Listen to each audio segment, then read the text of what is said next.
蓝忘机看着魏无羡，他能感受到魏婴身上发出的龙息，蓝忘机这才终于反应过来，他的魏婴成龙了。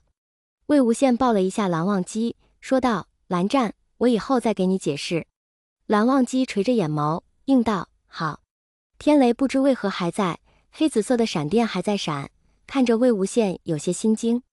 这时，兰陵四周的光忽然更加的强烈，晃得魏无羡和蓝忘机一下子就闭上了眼睛，但是也就是一瞬间，光就消失了。魏无羡急忙睁开眼睛，就看见了兰陵身边的那个光碎了，蓝忘机的眼睛里闪过一丝无措。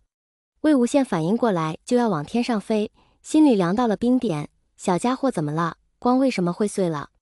然而原本在天上的兰陵早已经没了踪影。魏无羡和蓝忘机连忙就要过去看看，忽然身后有人拉住了他们的手腕，一双骨节分明的手。清脆好听的少年音从魏无羡和蓝忘机的身后传来，带着丝丝的笑意，道：“父君、娘亲，你们是要找我吗？”魏无羡听到声音，还以为自己听错了，猛然转过身一看，自己的身后站着一位俊俏少年郎。少年穿着一身白色的衣衫，乌黑的发散在身后，眉间带着一条洁白的墨额，清淡的眉间带着暖暖的笑意，浅色的眼睛宛如上好的琥珀。魏无羡愣了一下，张了张嘴，半晌才喊了一声：“啊，灵！”兰陵俏皮地眨了眨眼睛，笑道：“父亲这是在喊谁？”魏无羡一下子就笑出来声，眼睛有些湿润，缓缓地抱了一下自己的孩子，道：“喊你啊。”兰陵回抱了一下魏无羡，道：“父亲应该要高兴才是。”蓝忘机站在一边看着这样的场景，眼里难得带着一抹笑意，又有些恍惚，好像这个场景迟到了好多年。兰陵看了一旁的蓝忘机，说道：“父君，我们回家吧。”蓝忘机一听，下意识的就看向了一旁的魏无羡，因为他不晓得魏婴会不会跟他们一起回去。魏无羡也看着蓝忘机，道：“怎么，韩光君不想回家？”语气戏谑，语气竟然和兰陵7分像。蓝忘机走过去，一只手牵住魏无羡的手，另一只手牵住了兰陵的手，道：“回家吧。”临走前，魏无羡还和温情交代了，说让他看着夷陵，有人欺负他们就报他的名字。温情白了魏无羡一眼，道：“你放心吧，我们没你想象的那么弱。”魏无羡点了点头，道：“好，我会经常回来的。”温情摇了摇头，说道：“我倒是希望你别回来，好好陪着你的韩光君和孩子吧。”魏无羡笑了笑，没说话。3个人一起回到云深不知处的时候，一些小龙们还特别的惊讶。新来的小龙也许不知道魏无羡，但是之前那些年长的小龙倒是认得魏无羡。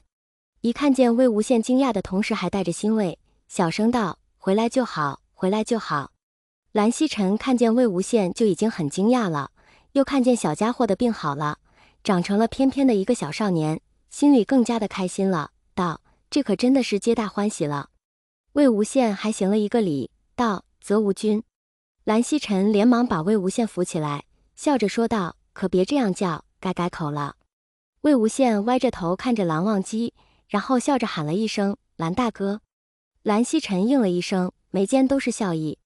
等忙完一系列的事情之后，魏无羡终于如愿躺在静室的床榻上，道：“我现在还觉得我在梦里面。”别说是魏无羡了，就连蓝忘机也是这样觉得，更没有想到他的魏婴真的和他一起回家了。魏无羡躺在柔软的被子里说道：“蓝湛，我告诉你，我必须得去找那狗天帝的事去。”想起700年前的事情，魏无羡真的要气死了，现在想想还气得沸腾。蓝忘机把魏无羡拉起来，语气纵容，道：“我陪你一起去。”魏无羡一听倒是有些惊讶了，说道：“蓝老先生让陪着我去吗？”蓝忘机点了点头，说道：“让。”魏无羡想想那个场景，就觉得心里激动，说道：“好嘞，我们去大闹天庭。”蓝忘机了一声，道：“带上阿灵。”兰陵很早之前就想去天庭闹事去了，奈何他的能力不足，没有办法去，现在终于可以去了，肯定得去凑凑热闹。自从阿灵知道他的娘亲是被天帝间接害死的时候，就想去了，不然的话也不会将近毁了那盘桃林。魏无羡挑了挑眉，道：“带上小家伙呀。”蓝忘机了一声，说道：“他一直都想去。”魏无羡这下就真的有些疑惑了，说道：“怎么啦？”蓝忘机道：“他知道了之前的事情，但是不是很清楚，但是知道了天帝做的事，之前就一个人偷偷的去蟠桃园，把那一整座的蟠桃园毁了。”魏无羡一听，一下子就睁大了眼睛，道：“小家伙可以啊。”蓝忘机说起往事，心里还是有些后怕，怕当初的小兰陵出了什么事。魏无羡道：“之后呢？”蓝忘机继续道：“天帝震怒，因为蟠桃被毁，蟠桃宴无法正常举办，丢了面子，难免生气，但是知道是阿陵做的时候，就没有追究了。天帝也聪明，当初蓝忘机差点把天庭掀了，自然是短时间不敢惹龙族了，所以知道自己的蟠桃林是被水毁了的时候，也是把牙打碎了往肚子里面咽。但是700年前的事情，魏无羡怎么可能不追究呢？”魏无羡冷笑了一声道：“要是敢追究，总得想想后果吧。”蓝忘机摸了一下魏无羡的头发，道：“他不敢。兰陵现在在净室的偏房里面休息，之前是和蓝忘机一起的，但是现在长大了，再和蓝忘机睡一起就不适合了，所以兰陵主动说要睡偏房里面。”魏无羡知道之后，还打趣阿陵道：“怎么，怕你父君的床不够大呀？”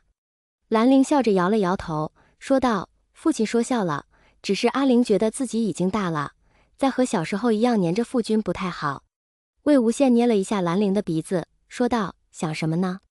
兰陵暂时不会上课，这个时候估计还在偏房。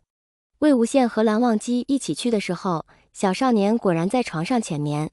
魏无羡一靠近，兰陵就醒了，迷迷糊糊地喊了一声：“父亲！”睡眼朦胧，少年气更足了。蓝忘机拉着魏无羡的手，魏无羡伸出纤长的指尖戳了戳兰陵的脸，笑着说道：“小家伙醒醒。”兰陵清醒了一下，道：“父亲，父君，怎么啦？”魏无羡笑了一声，然后又看了一眼蓝忘机，眉眼四溢，道：“我们去砸场子。”天庭那边给天后办的生辰宴如期而至，云深不知处的几条小龙也应邀而去，包括蓝忘机和兰陵。毕竟是要去砸场子的，场面不能弄得太过于轰轰烈烈。其实想要把天庭闹得天翻地覆的话，蓝忘机、魏无羡加上一个兰陵小龙就绰绰有余了。蓝启仁和蓝曦臣自然是知道他们两个是怎么想的，想想700年前的事，也就睁一只眼闭一只眼不管了。这次的生辰，蓝启仁和蓝曦臣都没有去，闹成什么样子，反正他们也管不着，谁让天帝当初下手那么绝呢？蓝忘机和魏无羡看着这冠冕堂皇的凌霄殿，眼里不知道带着什么情绪，不过嘲讽意味十足，尤其是魏无羡。